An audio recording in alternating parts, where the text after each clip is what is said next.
ભાજપનું સ્નેહ મિલન સમારોહ। CR પાટીલે આપ્યું મોટું નિવેદન। પ્રદેશ પ્રમુખનું પદ છોડવાના આપ્યા સંકેત। મેં 2 વાર કહ્યું મને જવાબદારીમાંથી મુક્ત કરો। જેમને તક મળશે તેમને એડવાન્સમાં અભિનંદન।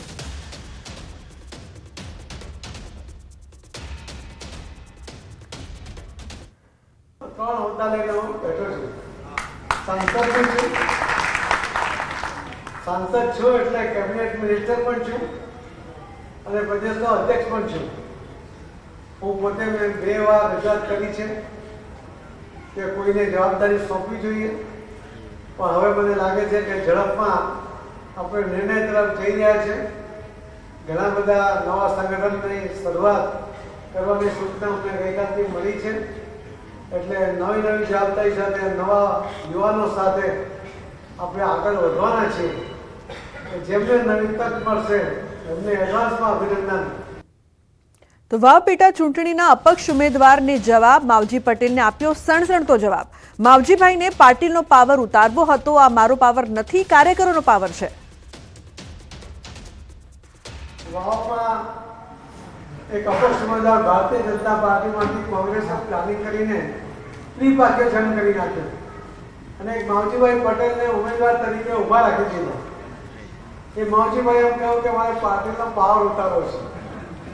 હું ત્યાં એક જ દિવસ લગભગ 2 કલાક માટે ગયો હતો। કાર્યકર્તાઓની સાથે મેં ચર્ચા કરી અને કાર્યકર્તાઓને મેં કહ્યું કે પાર્ટીનો કોઈ પાવર જ નથી, પાવર તો કાર્યકર્તાઓનો છે।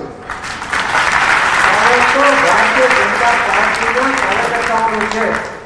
હવે આ પાવર કોનો છે અને એનો સ્વાદ કોને ચખાડવાનો છે તમે નક્કી કરી લો। તો બનાસકાંઠામાં વાવ બેઠકની પેટા ચૂંટણીમાં જીતને લઈને અલ્પેશ ઠાકોરે નિવેદન આપ્યું છે કે ભાજપ ધારાસભ્ય અલ્પેશ ઠાકોરે કહ્યું કે નકારાત્મક રાજનીતિની હાર થઈ છે। કોંગ્રેસ પર નિશાન સાધતા અલ્પેશ ઠાકોરે કહ્યું કે મેં જ્યારે રાધનપુરની ચૂંટણી લડી હતી ત્યારે થોડા મતોથી મને હરાવ્યો હતો। ચૂંટણી વાવમાં હતી અને મારા વિરુદ્ધ પણ પ્રચાર કરાયો। હું વાવ વિસ્તારમાં જઈ ન શકું તેવા પ્રયાસો કરવામાં આવ્યા। ઠાકોર સમાજે આજે એક તરફી મતદાન કરી વિરોધીઓને જડબાતોડ જવાબ આપ્યો છે। કોંગ્રેસ आई અને જે પ્રકારનો નકારાત્મક પ્રચાર કરે, ચૂંટણી ચાલે વાવની, હું ધારાસભ્ય છું ગાંધીનગરનો, તેમ છતાં મારા માટે, અમારા આગેવાનો માટે, પાર્ટીના આગેવાનો માટે વ્યક્તિગત ટીકા ટિપ્પણીઓ કરતા હતા। આ એવા લોકોને જવાબ છે। તો વાવમાં ભાજપની જીત બાદ પૂર્વ ડેપ્યુટી CM નીતિન પટેલે પ્રતિક્રિયા આપી છે। કહ્યું છે કે કોંગ્રેસ પાર્ટીએ ખૂબ જોર લગાવ્યું હતું પરંતુ તેમના બધાના હાથ નીચે પડી ગયા। શરૂઆતમાં કોંગ્રેસ આગળ હતું પરંતુ અમને વિશ્વાસ હતો કે પાછળથી અમે આગળ નીકળી જશું। મતદારોએ ભાજપને ખૂબ સમર્થન આપ્યું અને મતદારોએ ભાજપને જ્વલંત વિજય અપાવ્યો છે।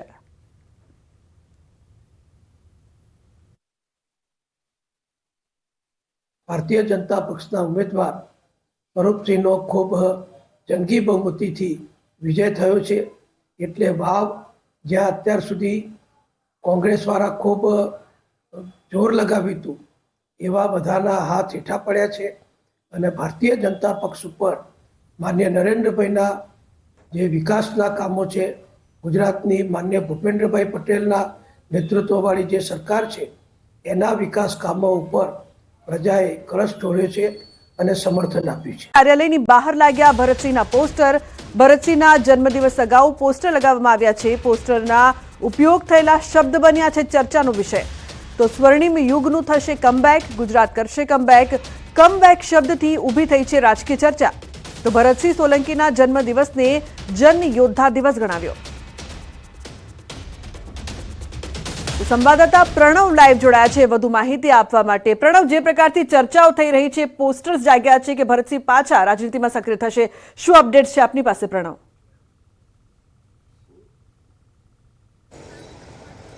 અલ્લુભાઈ, ચોક્કસ માની શકાય જે રીતે પ્રદેશ કોંગ્રેસના દિગ્ગજ નેતા ભરત સોલંકીના જે રીતે પોસ્ટરો લાગ્યા છે એ પણ ખાસ કરીને કોંગ્રેસ કાર્યાલયની બહાર। ભરત સોલંકી હાલ જમ્મુ કાશ્મીરના પ્રભારી છે, તેમ છતાં પણ તેઓની આગામી 26મી નવેમ્બરે જન્મદિવસ છે, પરંતુ તેની પહેલા ભરત સોલંકીના સમર્થકો દ્વારા જે પોસ્ટર મારવામાં છે, પોસ્ટર એ ચર્ચાનો વિષય એટલા માટે બન્યો છે કે તેની અંદર ભરત સોલંકીના જન્મદિવસને જન યોદ્ધા દિવસ તરીકે ગણાવવામાં આવ્યો છે અને સાથે જ એ પણ સૂત્ર આપવામાં આવ્યું છે કે ગુજરાત થશે કમબેક। એટલે શું કોંગ્રેસ કમબેક થવા જઈ રહી છે કે પછી વર્ષ સોલંકી ગુજરાતની રાજનીતિમાં કમબેક થવા જઈ રહ્યા છે? આ બે સૌથી મોટા તર્કો છે.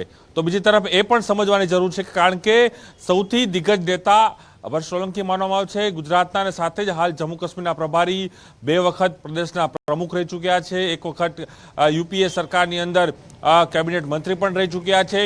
એટલે શું ફરી આવનારા ઇલેક્શનોની અંદર વર્ષી સોલંકીની જે રાજકીય સક્રિયતા છે ગુજરાતની અંદર તે વધવાની છે? અનેક શક્તિ પ્રદર્શન પણ માનવામાં આવી રહ્યું છે, કારણ કે વર્ષ સોલંકીનો જન્મદિવસ 26 નવેમ્બર આવે છે. તેની પહેલા કોંગ્રેસ કાર્યાલયની બહાર જે પોસ્ટરો લાગે છે, હું આપણે એ પણ બતાવવાનો પ્રયાસ કરીશ કે જોઈ શકાય છે કે જે પોસ્ટરો લાગ્યા છે, આ પોસ્ટરો જે છે જન યોદ્ધા દિવસ તરીકે મનાવવાની વાત થઈ રહી છે.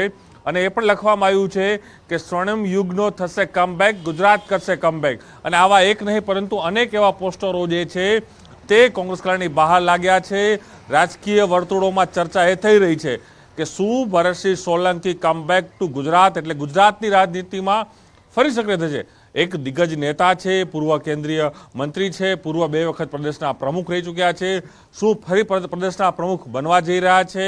જિલ્લા તાલુકા પંચાયતની ચૂંટણીઓ આવી રહી છે, પંચાયત ચૂંટણીઓ આવી રહી છે. તેની પહેલા શું ગુજરાતના કોંગ્રેસના રાજનીતિમાં મોટા ફેરફાર થવાની વાત અહીં થઈ રહી છે? કારણ કે એ પણ અહીં સમજવાની જરૂર છે, કારણ કે જે રીતે ઇલેક્શનના પરિણામો આવ્યા છે, વાવ હોય કે એની પહેલાના જે પરિણામો આવ્યા છે, ગુજરાત કોંગ્રેસને ઘણું બધું કહી શકાય કે જે પરિણામો છે તે નબળા જોવા મળ્યા હતા. 2017માં સૌથી વધુ સારા પરિણામો કોંગ્રેસ પાર્ટીને મળ્યા. ત્યારબાદ 2019ની અંદર કહી શકાય કે 26 બેઠક ભારતીય જનતા પાર્ટી જીતી. ત્યારબાદના 2022ના ચૂંટણીના જે પરિણામો આવ્યા તેની અંદર પણ કોંગ્રેસ પાર્ટી માત્ર નજીવી બેઠકો જીતવામાં સફળ રહી હતી અને ભારતીય જનતા પાર્ટીએ તમામ જે રેકોર્ડ છે ગુજરાતના એ રેકોર્ડ તોડી નાખ્યા હતા. એટલે કહી શકાય કે વર્ષ સોલંકીના આ પોસ્ટરો એક ચર્ચાનો વિષય ગુજરાત કોંગ્રેસ માટે છે. એટલે એ ફરી કહીશ કે શું ગુજરાત બિલકુલ પ્રણવ, તો ચર્ચાનો વિષય બન્યા છે હાલ આ પોસ્ટર. સુરેન્દ્રનગરના ઓળખ ગામમાં રહેણાંક મકાનમાંથી ચોરી, 4 રહેણાંક મકાનમાંથી ₹60,000થી વધુ મત્તાની ચોરી. અન્ય મકાનમાં ચોરી કરવા જતા ગામ લોકો જાગી ગયા અને તસ્કરો ભાગી ગયા.